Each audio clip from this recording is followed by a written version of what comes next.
that summer we moved to Nashville, I would hang out a lot at Chet's office, and we would play tunes and talk about music, and then he would introduce me to people. I remember Waylon Jennings and Floyd Kramer coming by the office, and he would say, "Show him your fastball, John," and so he would have me play a tune for whoever had stopped by the office.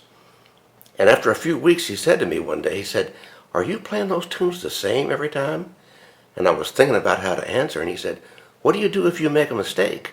And I was thinking about the answer to that, and he said, "What if you have a great idea?"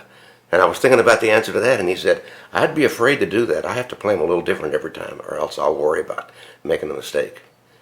And I thought, uh-oh, I'm from being a classical guitar player, I was locked into everything I was doing.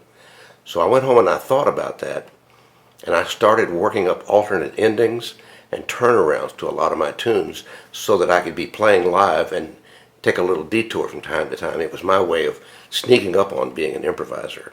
So for instance, with Vincent, I end up with two endings. Here was the one I think that I recorded that first time.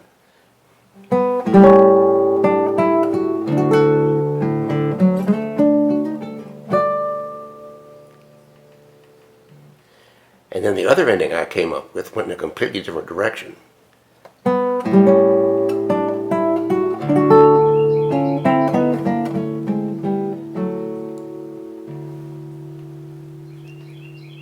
And then when I would perform, I would play the tune, kind of get the feel of the audience, decide where I was, and I would take either a right turn or a left turn when I got to the end. And that was my way of kind of loosening up, playing everything the same every time.